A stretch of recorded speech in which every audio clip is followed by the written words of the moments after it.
Vamos a dar la bienvenida a quienes están allí en el YouTube, en el Facebook y quienes se han ido incorporando a esta plataforma. Muchas gracias por su participación el día de hoy. Y recordarles que nos encontramos, ¿no es cierto?, hablando acerca del manejo de las emociones en nuestros hijos. Ya estamos haciendo en estos domingos una serie que compone, ¿no es cierto?, de 5 temas. El primero lo vimos la semana pasada, cómo achicar los gigantes emocionales. Vimos la introducción. Y el día de hoy vamos a hablar acerca de la ira, el primer gigante emocional. Así que presten mucha atención y recordarles también que los 3 próximos domingos vamos a seguir avanzando en esta serie de cómo logramos nosotros achicar los gigantes emocionales de nuestros hijos, entendiendo el primero como la ira, el segundo los celos y el tercero el temor. Hoy nos profundizamos en la ira entonces, así que vamos a ver lo que Kai Kusma en su libro Los 7 primeros años nos plantea en relación a esto. Dice que la ira entonces es el primer gigante emocional. Ella dice en la página 270 que la ira es la emoción negativa más común en la infancia y la niñez temprana y en la vida de la mayoría de los padres. Yo les pregunto a ustedes, ¿será que alguna vez ustedes podrían decirme, no, yo nunca me he enojado, yo siempre he mantenido la calma? Difícil, ¿verdad? Difícil.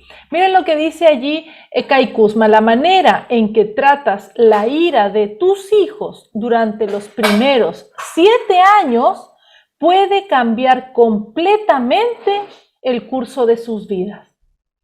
Si nosotros nos ponemos a analizar aquellas personas que se encuentran en la cárcel, privadas de libertad, muchas de ellas están allí justamente por una falta de control de la ira, que los ha llevado a tomar en sus manos algunas acciones que los tiene en este momento privados de libertad. Por lo tanto, la ira puede causarnos grandes problemas, grandes dificultades, no solo a la persona que genera esta emoción, sino también a su entorno. Recordemos algo que mencionamos la semana pasada, que tu papel como padre es primero poner bajo control tus propias emociones y luego comenzar a enseñarles a tus hijos cómo achicar sus emociones a un tamaño manejable. Recordemos que todo tiene que partir por nosotros, porque nosotros somos un modelo a seguir para nuestros hijos, para aquellos que están, ¿no es cierto?, siguiendo nuestros pasos.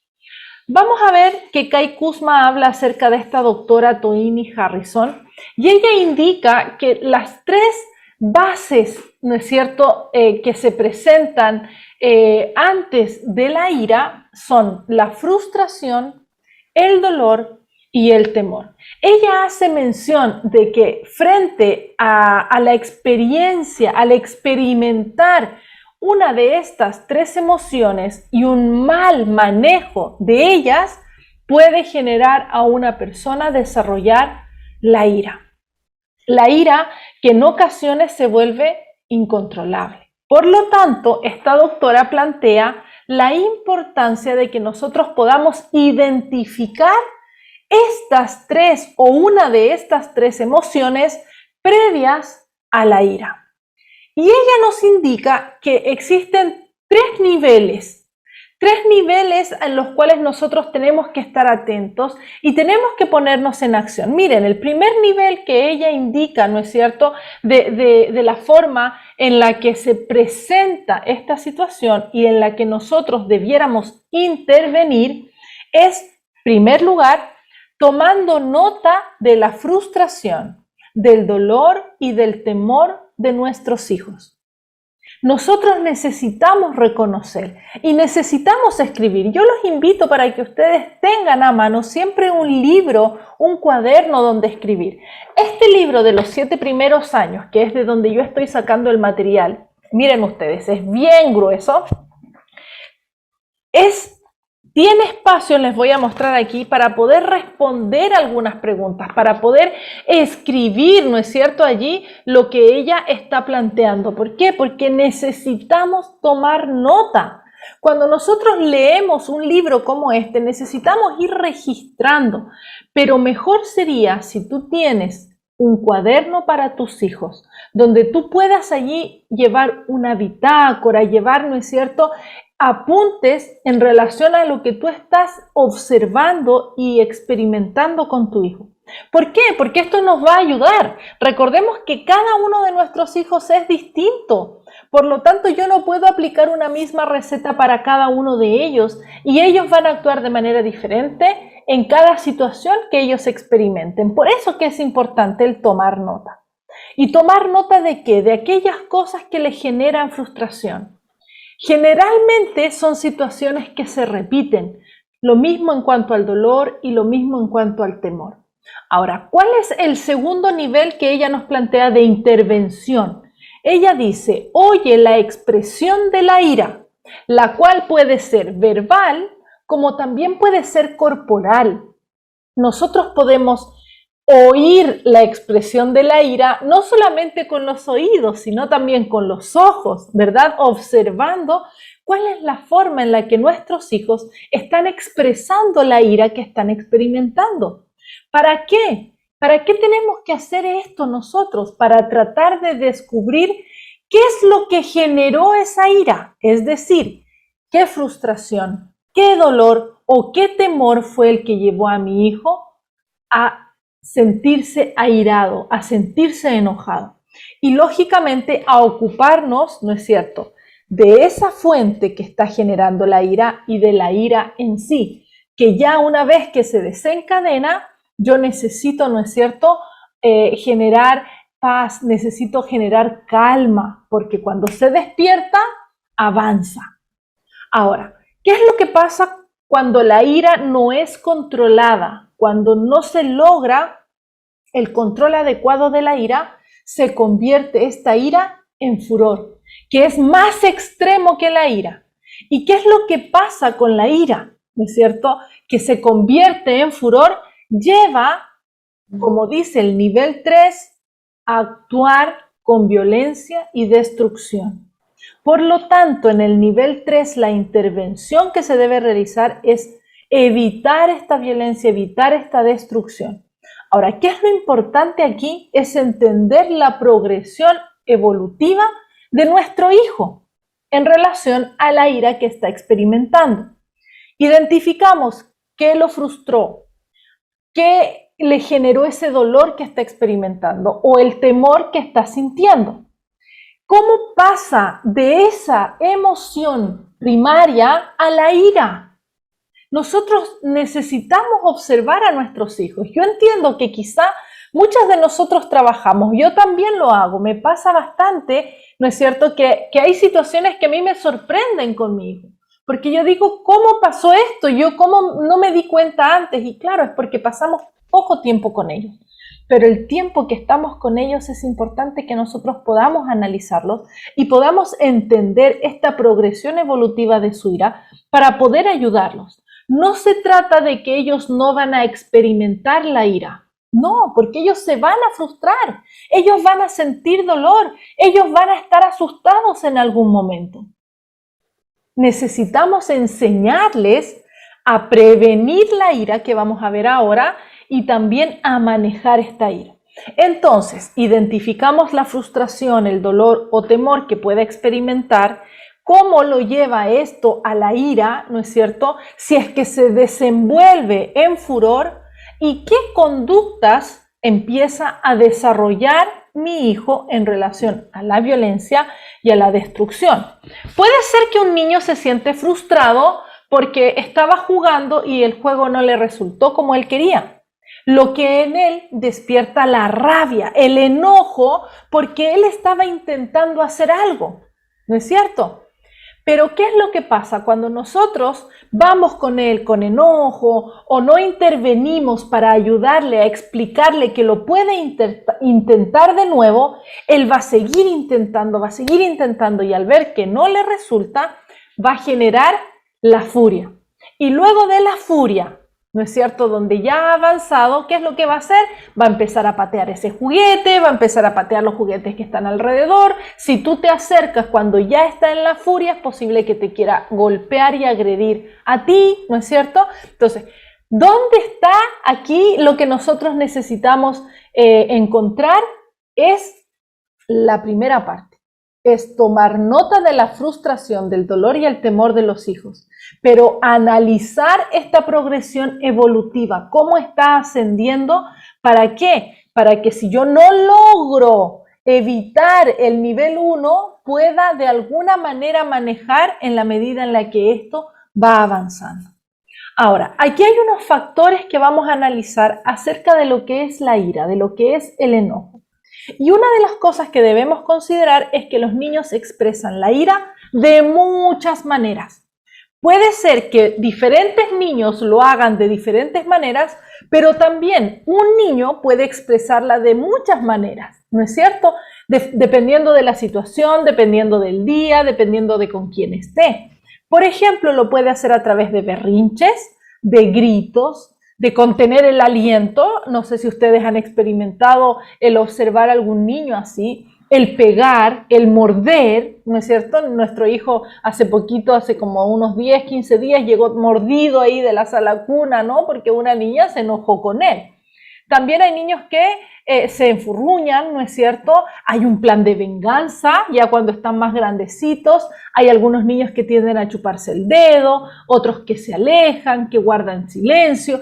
Diferentes formas de expresión que pueden llevar incluso, ¿no es cierto?, a nuestros hijos a empezar a tener expresiones indirectas y disimuladas. ¿Por qué? Porque a veces cuando ellos se expresan de una manera, nosotros les caemos a retarlos, pero no les enseñamos la forma indicada.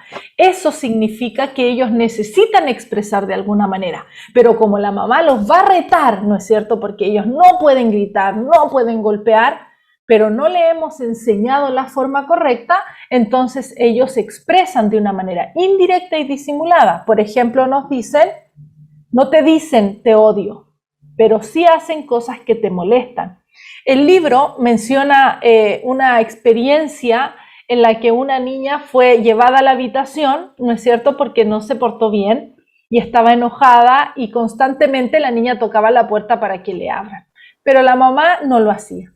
Y de repente hubo un silencio que llamó mucho la atención de la mamá. Cuando ella fue a la habitación, tocó la puerta para preguntarle a la hija si es que estaba bien antes de abrirla, la hija le dijo, sí, escupí todos tus zapatos y estoy esperando tener más saliva en la boca para seguir escupiendo tus cosas. Es una forma de manifestar esta rabia que ellos tienen. A veces rompen cosas, a veces agarran el rush, ¿no?, y lo ponen en el baño, o a veces hacen pipí, ¿no es cierto?, los varones sobre todo. Entonces, necesitamos enseñar a nuestros hijos, debemos ayudar a los hijos a expresar el enojo de forma adecuada. Y eso lo hacemos desde que son pequeñitos. Hay algunas personas que se ríen de la expresión de sus hijos, porque a veces puede ser chistoso, pero no es el momento de reírte. O quizá puedes reírte en tu mente, pero no delante del niño, porque tú puedes reforzar una forma de expresión inadecuada. Ahora, quizá de alguna u otra manera tú puedes manejar estos enojos en tu hogar, pero cuando tu hijo empieza a relacionarse con otras personas, no les van a gustar a los demás ver esos enojos en tus hijos. Entonces es importante que también lo consideremos. ¿Qué otro factor acerca de la ira debemos tener en cuenta? Que la ira está relacionada con ciertas situaciones. Te has debido dar cuenta más o menos cuáles son estas situaciones en las que tus hijos se vuelven más enojones, ¿verdad?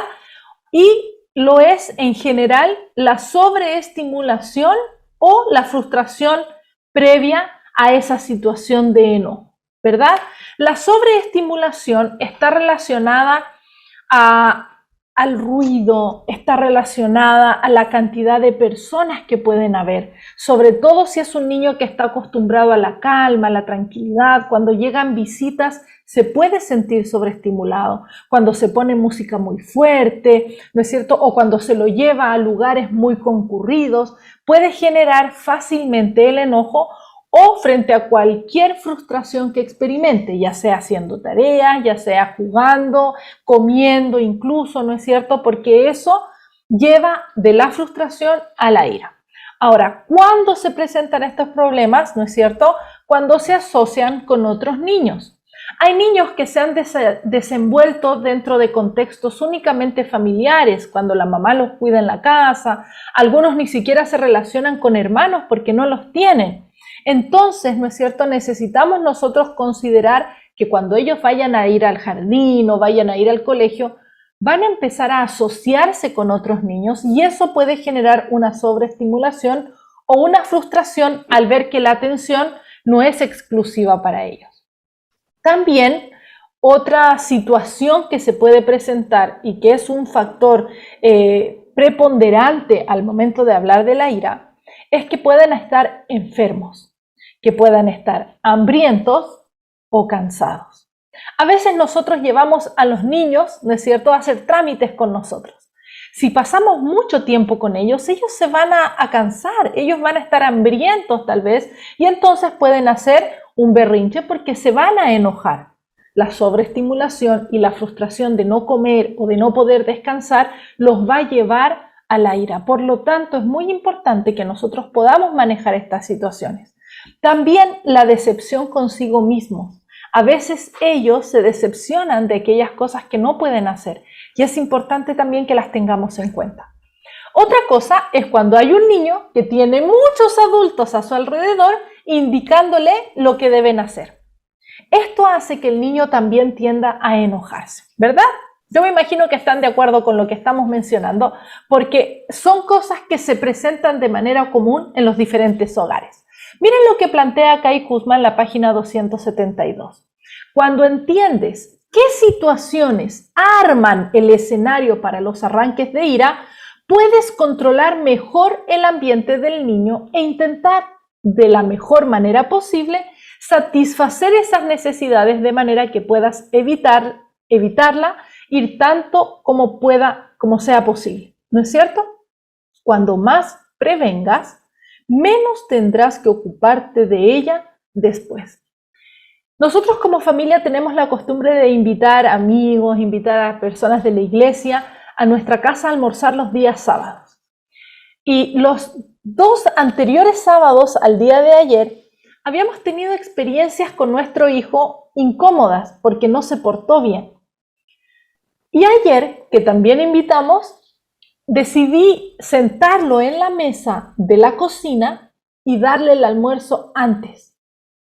Y es increíble el cambio que tuvo, porque frente a cualquier situación que se presentó, él no se enojaba de la forma en la que lo había hecho los sábados anteriores. Incluso la invitación de ayer incluía a un niño. Por lo tanto, esa situación podría haberle generado mayor molestia, ¿no es cierto? Porque había una competencia. Sin embargo, el haber satisfecho el hambre que él podría haber tenido, se mejoró completamente el ambiente. Entonces, es importante lo que Kai Kusma nos menciona en relación a eso. Ahora vamos a ver algunas sugerencias para poder prevenir la ira. Cosas un poco más específicas. Primero, maneja tu propia ira. Nosotros transmitimos a nuestros hijos la ira que nosotros tenemos. Cuando llegamos enojados del trabajo o cuando estamos enojados con otro hijo o enojados con el esposo, con la esposa, puede generar, ¿no es cierto?, la ira también en nuestro hijo. Por eso es importante que manejemos nuestra propia ira. En segundo lugar, disminuye los conflictos parentales. Cuando hay mucho conflicto entre los padres o en ocasiones me ha tocado ver casos en los que el niño vive con la mamá y la abuelita y hay mucho conflicto en la mamá y la abuelita, ¿no es cierto? Esto también genera que el niño tenga arranques de ira. Entonces necesitamos para prevenir la ira disminuir estos conflictos parentales o cuando se presente el conflicto, hacerlo no en presencia del niño, ¿verdad?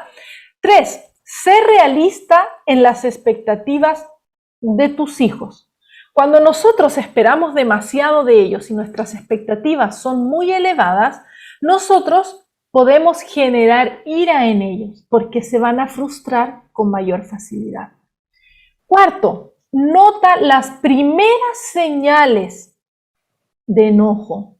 Tú puedes darte cuenta cuando empieza a tener un comportamiento distinto, empieza a hablar de una manera diferente. Algunos empiezan, ¿no es cierto?, con el rostro ahí a fruncir el ceño. Son las primeras señales y por lo tanto debemos ocuparnos de estas señales. Nosotros tenemos nuestro niño de 3 años que tiene una pista gigante para armar y yo ya aprendí que hay algunas piezas que le cuesta armarlas, ¿no es cierto? Entonces yo ya sé que cuando él va a jugar a esa pista, yo tengo que estar atenta porque él se puede enojar cuando no logre armarla una con la otra.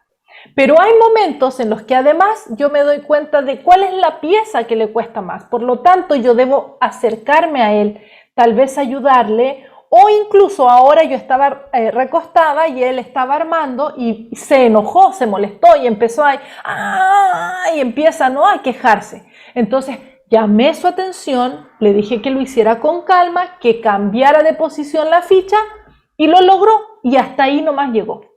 Si no hubiese pasado por ese proceso, él se hubiera enojado, hubiera agarrado la pista y lo hubiera tirado, ¿verdad? Eso es lo que debemos evitar, notar las primeras señales de que él se pueda estar enojando y ocuparnos de ellas. 5.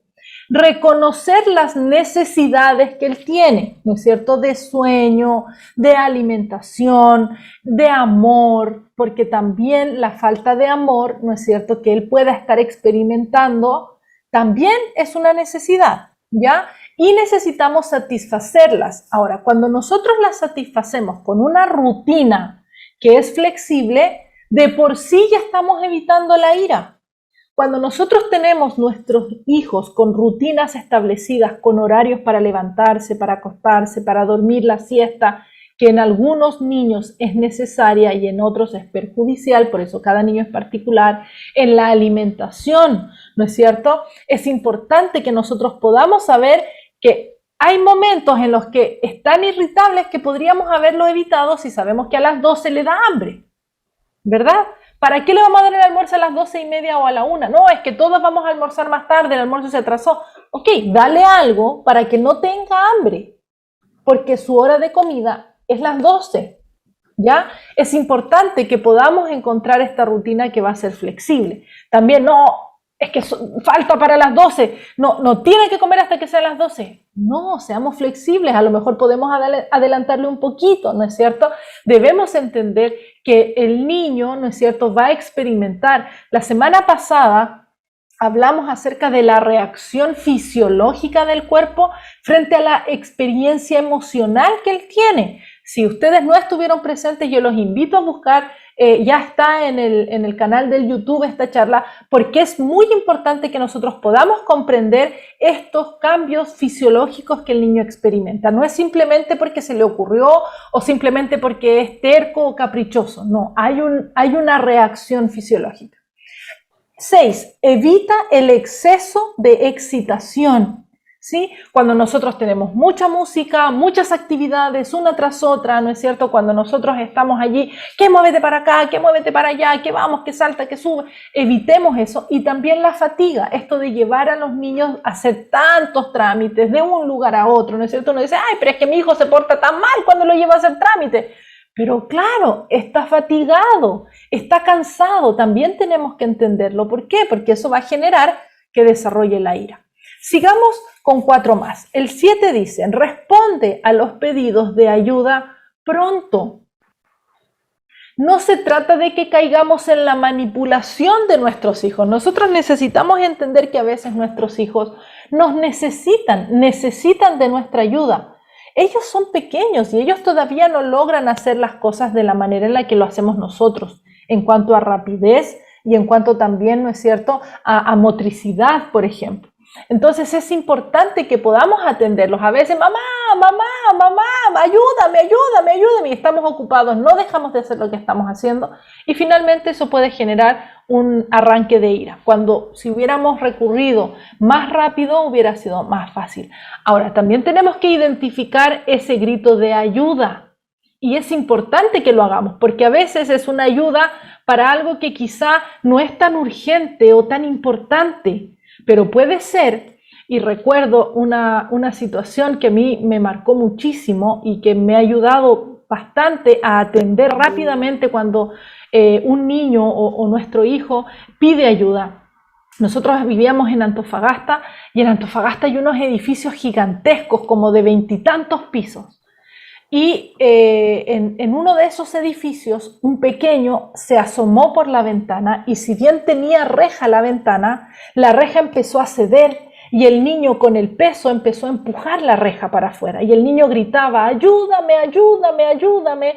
Y creo que era la abuelita la que estaba allí, que no logró socorrerlo rápidamente, primero porque no lo escuchó, porque después no fue rápidamente y lamentablemente cuando ella fue, el niño ya estaba en el piso, cayó alrededor de 18 pisos abajo, imagínense ustedes cómo quedó él. Entonces, desde esa historia yo digo no, algo, si me está pidiendo ayuda es por algo. Ahora, si tú te acercas y tú te asomas y lo ves y no es algo tan urgente, tan importante, bueno, pues dile voy en un momento para no generar esta manipulación. Pero si nuestros hijos nos piden ayuda, es importante que nosotros podamos responder de manera pronta. Ahora, 8. Dice, ayuda a tus hijos a aprender formas adecuadas de pedir lo que quieren. Deben haber experimentado ustedes, mamá, tengo hambre, dame ya. No está bien, no son formas adecuadas. O por ejemplo, pásame eso, dame aquí, cómprame allá en el supermercado, ¿no? A veces llegan y ellos gritan y no, necesitamos ayudar a nuestros hijos a que ellos aprendan formas adecuadas de pedir lo que quieren. Mamá, por favor, ¿me puedes dar esto? Mamá, por favor, o tía, por favor, o con quien estén. Ellos tienen que aprender formas adecuadas de pedir, porque lógicamente, claro, quizás están acostumbrados con uno a pedir de una manera, pero cuando lo hagan con otra persona, al ver que esa persona no les va a dar lo que ellos están pidiendo, se van a enojar. Eso es lo que nosotros tenemos que evitar. Número 9. Crea una atmósfera de calidez emocional en tu hogar. Si todos andan irritables en la casa, si todos andan enojones, lógicamente los niños también se van a enojar y lo debes haber experimentado.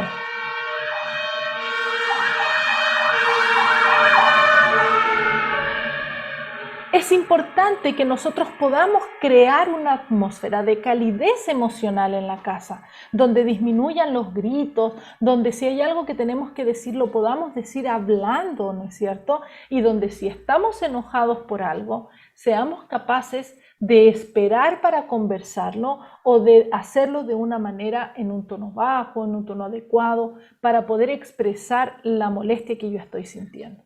La atmósfera de la familia, el ambiente emocional de la familia es fundamental para prevenir arranques de ira en nuestros pequeños. Y 10, muéstrale claramente cuáles son las conductas permitidas y cuáles no están permitidas. Los niños no saben, están creciendo, están aprendiendo, están probando también. Ellos no es que se sientan al lado de uno y uno le dice, esto es lo que tú tienes que hacer y esto es lo que no tienes que hacer. Uno no tiene esa conversación con los hijos. Los hijos no van a tener la capacidad de retener toda esa información. Por lo tanto, debemos mostrarle aquellas cosas que son correctas. Esta es la forma en la que se pide algo. Esta forma no se piden las cosas. Cuando nosotros vemos una conducta incorrecta en el niño, debemos decirle que no debe hacerlo así y mostrarle la forma correcta. Porque a veces nosotros llegamos, lo retamos al niño y el niño dice, ya, pero ¿y cómo es la forma correcta? Y muchas veces el niño vuelve a repetir exactamente lo mismo que acaba de hacer, porque nadie le dijo cuál es la forma correcta de hacerlo. Si aplicamos estas 10 recomendaciones, vamos a poder prevenir la ira. Ahora, ¿qué hacer frente a la agresión? ¿Por qué? Porque un niño airado, habíamos visto, ¿no es cierto?, que genera conductas violentas de destrucción, es decir, una agresión. Los niños que agreden, dice el libro, lo hacen porque se sienten amenazados o frustrados, ya que quieren las cosas a su manera. Necesitamos meternos eso en la cabeza, ¿verdad? Algo están llamando la atención, algo está pasando con ellos. Lo utilizan, sobre todo los pequeños que aún no tienen la comunicación verbal, ¿no es cierto?, adecuada, con palabras, con símbolos correctos, lo utilizan como un mecanismo para expresar lo que no pueden hablar, ¿sí? Muchas veces tienen que recurrir a eso porque no se les entiende, porque no saben hacer. Por lo tanto, nosotros frente a la agresión debemos enseñar que no pueden lastimar a otros, ni con palabras agresivas, ni con golpes, ni con morder, ¿no es cierto?, ni con ninguna conducta, ninguna acción que lastime a la otra persona. Es algo que nosotros tenemos que enseñar a nuestros pequeños. Ahora, ¿qué es lo que tendríamos que hacer? Enseñarle que utilice palabras, o los niños pequeños, gestos. Eliana, parece que me quieres hacer una pregunta. Al final vamos a tener un espacio y ahí vamos a poder responder y aclarar todas las dudas. Otra cosa que es importante que nosotros podamos reconocer, ¿no es cierto?, es la necesidad de aplicar algo frente a la agresión, ¿ya? Uno de ellos puede ser el tiempo fuera, es decir, yo lo saco de ese contexto en el que el niño se está y lo llevo a su habitación. El libro tiene un capítulo especial donde habla acerca del tiempo fuera, porque hay familias que pueden establecer, y la recomendación es que haya un lugar para hacer el tiempo fuera, un lugar que sea agradable para el niño, ¿no es cierto? Puede ser un sillón cómodo, pero donde esté allí y no tenga que salir de allí, o que esté en su habitación, pero que no pueda salir de la habitación, ¿no es cierto?, para poder sacarlo de la situación en la que se encontraba.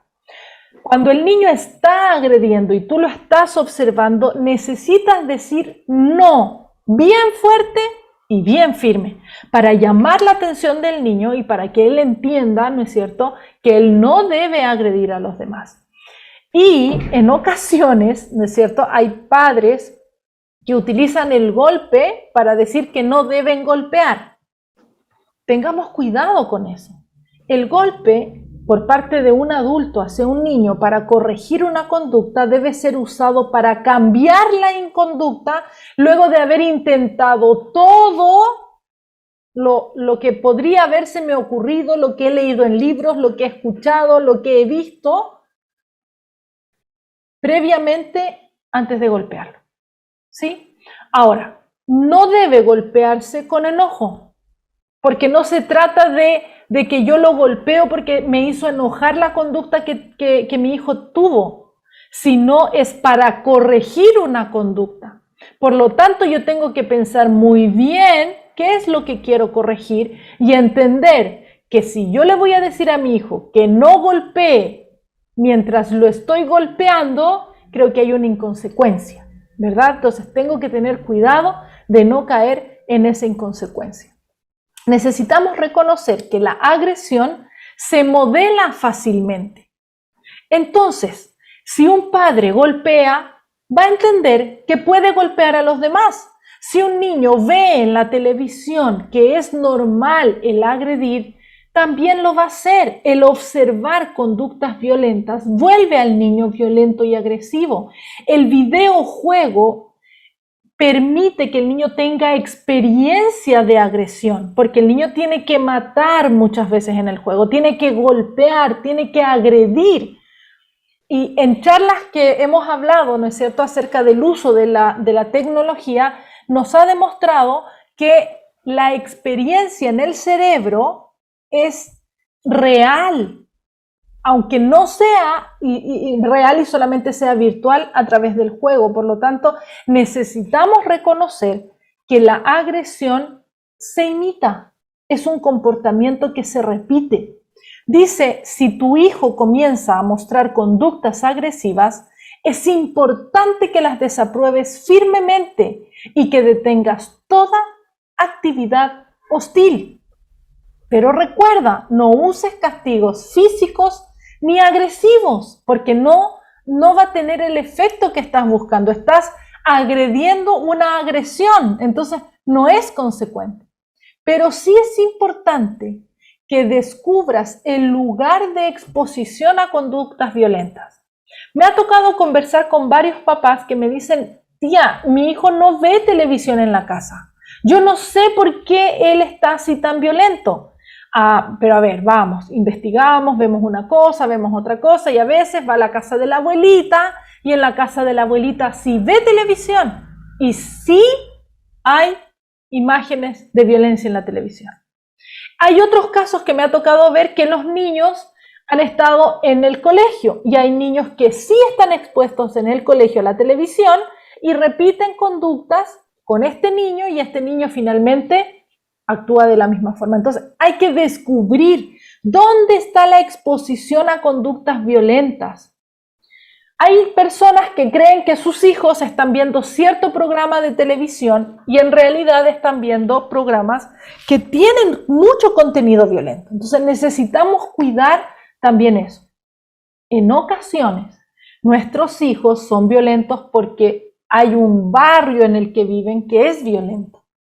Vecinos que constantemente pelean, ¿no es cierto? Problemas que hay afuera de la casa. Entonces, eso genera violencia, ¿okay? Y es algo que nosotros necesitamos detener. ¿Qué pasa con los berrinches? Los berrinches son una reacción frenética del niño. A lo mejor ustedes han experimentado, puse allí algunas imágenes, ¿no? En el supermercado es como lo típico que el niño haga berrinche.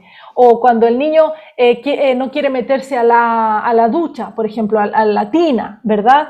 O cuando en el almacén, en la playa, en algún lugar público, cuando hay que irse del juego, ¿no es cierto? Ya se terminó el tiempo en el parque, nos vamos. El niño tiene esta reacción frenética de llanto, de tirarse al piso para llamar la atención de los demás. Y bueno, el libro plantea, ¿no es cierto?, diferentes formas en las que padres han podido actuar en relación a esto, pero específicamente indica, ¿no es cierto?, porque son ideas, ahí yo les invito, si es que ustedes tienen la oportunidad de adquirir el libro, de leer estas experiencias. Una de ellas decía, por ejemplo, que una mamá se tiró al piso y empezó a hacer el mismo berrinche que el hijo, y el hijo la miró a la mamá y se paró y dejó de hacer el berrinche porque al hijo le dio vergüenza que la mamá estuviera haciendo eso, ¿no es cierto? Entonces, claro, ideas que se le ocurren de repente a uno para poder salir de la situación. Pero lo que Kai Kuzma plantea es que, por ejemplo, si hay un bebé descontrolado, ¿no? Un bebé que de repente se contorsiona ahí en la cama, empieza a llorar, a gritar, es importante sostener al bebé firme, pero de manera suave, no agresiva. El ser firme no significa que voy a ser violento y agresivo, sino que puedo hacerlo suave. Y en los infantes no se les debe dar lo que desencadena el berrinche. Si es que en el supermercado está llorando porque quería la Barbie o el auto, no le voy a dar el auto. No es lo correcto. O sea, yo tengo que sacarlo de ese lugar. Tendré que dejar de hacer las compras, tendré que volver en otro momento, ¿no es cierto? Pero yo no puedo darle en el gusto de lo que él está generando ese berrinche. Cada niño es diferente. Necesitas, por lo tanto, conocer a cada uno de tus hijos y saber de qué manera se puede comportar cada uno de ellos. Yo recuerdo, por ejemplo, situaciones en las que conversábamos con amigas y ellas me decían, yo no puedo ir al supermercado con mis hijos, porque mis hijos no entienden que no deben comprar. Habían otras que me decían, yo voy con mis hijos, pero antes yo les explico. Y la experiencia de nosotros era que cuando íbamos al supermercado no íbamos a la sección de juguetes, ¿sí? Nuestra hija se enteró de grande, ya más grandecita, que existía una sección de juguetes en el supermercado porque quisimos evitarlo, sin saber lo que podía pasar, sino con las experiencias de los demás. Entonces dijimos, mejor nunca pasamos por ahí y nunca tuvimos un problema con ella, ¿sí? Entonces, es importante que nosotros podamos conocer a nuestros hijos, que podamos ver que cada uno es diferente y que podamos manejar las situaciones de manera ambiental. Ya, ahora, ¿qué pasa si es que se aplican diferentes estrategias para poder calmar estos berrinches y estos siguen tienes que reconocer que el método que estás utilizando no funciona. No sigas haciendo lo que vienes haciendo y no ha logrado cambios. ¿No es cierto? Entonces necesitas buscar, lee lo que más pueda, conversa con otras personas. Existen, bueno, la verdad es que dentro de la Iglesia Adventista una de las ventajas que hay es la formación de grupos pequeños, ¿no es cierto? Y cuando nosotros tenemos hijos es súper bueno participar en grupos pequeños con otros padres que tengan hijos de la misma edad de uno, porque uno va tomando ideas, va aprendiendo, ¿no es cierto? O por último, va simplemente a descargar aquellas situaciones que a uno como padre lo complican. Ahora, ¿qué pasa con el mal comportamiento en la escuela que es provocado, ¿no es cierto?, por la ira del pequeño? Que como yo bien les decía anteriormente, quizá en la casa nosotros podemos aguantar, soportar y tolerar, pero en la escuela nadie le va a aguantar, ni la maestra, ni sus mismos compañeros, ¿no es cierto? Y menos una mamá o un papá que ven que le están golpeando a su hijo porque hay un niño que tiene falta de control de ira y es agresivo. Por lo tanto, es muy importante considerar ciertos detalles en la formación de nuestros hijos.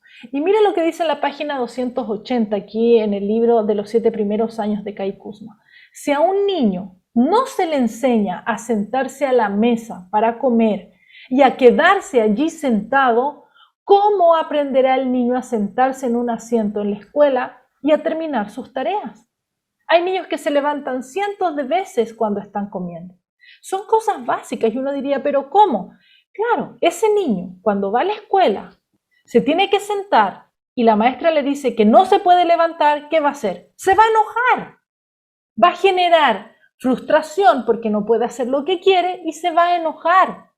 Y si la maestra, ¿no es cierto?, le insiste en que tiene que quedarse sentado, ese niño va a pasar a una furia y va a empezar a agredir a otros niños. Va a ser un niño que se va a desregular y no necesitamos llegar a eso si es que nosotros hemos enseñado cosas tan sencillas como sentarse a la mesa para comer y quedarse allí hasta que termine. Recordarán ustedes que cuando nosotros éramos niños nos parábamos de la mesa cuando todos habían terminado. ¿Se acuerdan? Ahora por lo menos logremos que nuestro hijo termine de comer antes de pararse. ¿Les parece? ¿Para qué? No es para facilitarle el trabajo a la maestra, es para evitar que nuestro hijo experimente la emoción negativa de la ira en situaciones que podrían resolverse previamente.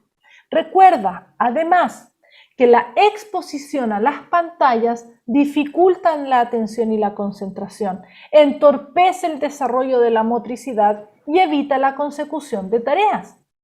A un inicio, cuando comenzamos a conversar el día de hoy, yo les planteaba lo que decía una doctora y ella indica que las 3 emociones básicas antes de la ira es la frustración, el dolor y el temor, que se pueden presentar en la escuela cuando un niño está con mucha exposición a las pantallas y no logra prestar atención, por lo tanto se frustra porque no sabe lo que tiene que hacer. Entorpece el desarrollo de la motricidad, no sabe lo que tiene que hacer, no sabe por dónde tiene que ir, no puede escribir, no puede hacer. Saben que me ha tocado ver muchos casos de niños que se enojan de una manera porque no pueden hacer la letra y además que la quieren hacer perfecta, ¿no es cierto? Porque la televisión te muestra perfección y resulta que estamos lejos de la perfección, sobre todo un niño de 4 o 5 años que está recién aprendiendo a escribir su nombre. Y además evita la consecución de tareas. Es un niño que no puede terminar una tarea para ponerse a hacer otra. Es un niño que quiere hacer y deja todo a medias. Entonces necesitamos trabajar estas cosas que son detalles en nuestros hogares para favorecer, ¿no es cierto?, a que nuestro hijo no experimente esta emoción negativa que lo va a meter finalmente en problemas. Ahora, las disputas, las peleas, los conflictos que se generan entre hermanos, entre compañeros, ¿no es cierto?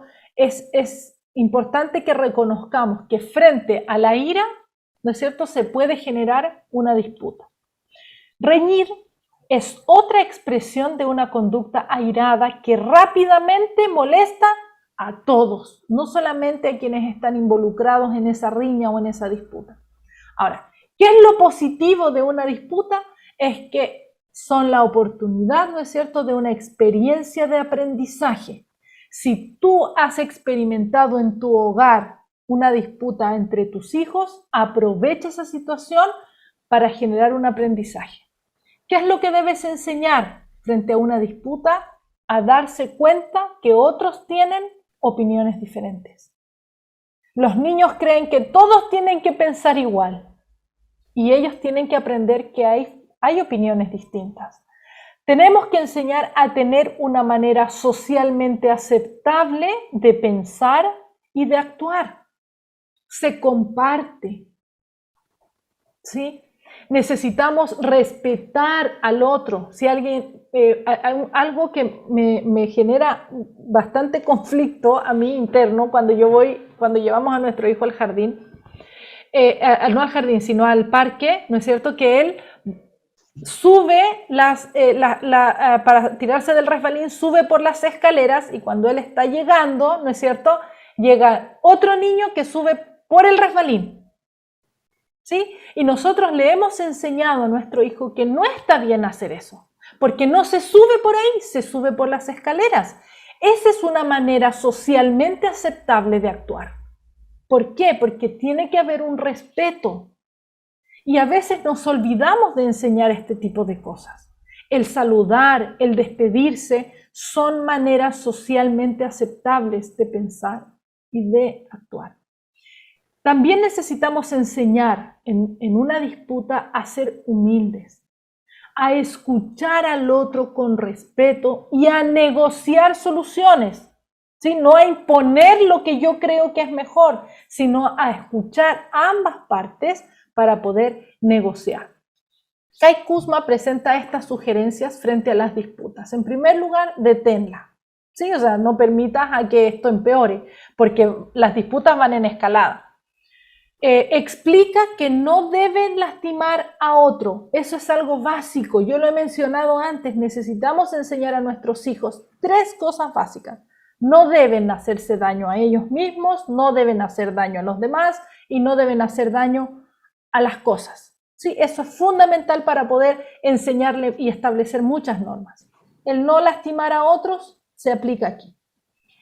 3, que una disputa no interrumpa las actividades familiares, que en muchas ocasiones pasa. Se pelean, ya entonces no vamos a ninguna parte, se echó a perder la actividad, se echó a perder el almuerzo, se echó a perder el cumpleaños. No, que eso no pase porque se le está dando más importancia a la disputa que a la situación, a la actividad que se había planificado. 4, estimular la resolución de conflictos. No separarlos y uno como adulto solucionar, que es lo que generalmente hacemos, ¿verdad? Sino estimular a que ellos puedan solucionar el conflicto, sentarlos en 2 sillas, frente a frente para poder hablar. Podemos mediar en esa conversación. En la medida que son más grandes no es necesaria la mediación, pero sí debemos estimular a la resolución de conflictos. Ahora es importante darles un tiempo límite, ¿no es cierto? No pueden estar constantemente con las peleas y no pueden estar hablando todo el día, 2, 3 días sin solucionar el conflicto. Necesitamos poner un tiempo límite. Y la sugerencia que nos da Kai Kuzma finalmente es imponer una consecuencia que les enseñe a los niños a cooperar, ¿sí? Es decir, se generó la disputa, muy bien, ya solucionaron el conflicto y ya, pero va a haber una consecuencia. ¿Qué consecuencias plantea Kai Kuzma? Aquí hay una idea, dice: cuando tus hijos discuten hasta el límite en que deben recibir una consecuencia, piensa en una tarea que deben hacer juntos: barrer el piso, guardar juguetes, lavar los platos, pero juntos. ¿Cuáles son las reglas para esta consecuencia? Deben completar la tarea cooperativa juntos y sin discutir. 2, la tarea debe completarse a satisfacción del adulto que está poniendo la consecuencia, ¿no es cierto? El adulto va a determinar si se cumplió o no. Y 3, si discuten, se aplica otra tarea cooperativa, ¿ya? Esto puede dar resultado, por lo tanto, yo se los sugiero que lo hagan. Yo lo he recomendado para padres, ¿no es cierto? Y a ellos les ha funcionado, así que debiera funcionarles también a ustedes. ¿Qué debo hacer con todo esto que dije? Primero, reconocer y mejorar mi propio control de la ira. Parto siempre de allí. Prevenir la ira. Es muy importante que yo prevenga, que yo evite que la ira se presente. ¿no es cierto?, manejando las situaciones que yo sé que pueden generar el conflicto, armando la rutina de tal manera que las necesidades de mi hijo estén cubiertas, ¿no es cierto?, y de esta manera prevengo la ira. No permitir la agresión, nunca, bajo ningún motivo debo permitir la agresión, y por sobre todas las cosas pedir ayuda a Dios. No es fácil. Teóricamente suena maravilloso. Ay, no, yo voy a aplicar todo, sí. A veces en la aplicación nos vamos dando cuenta, ¿no es cierto?, que no es tan fácil. Quizá ustedes me podrán decir, yo ya he hecho tantas cosas y no me funciona. Bueno, necesitamos lograrlo. Los adultos somos nosotros.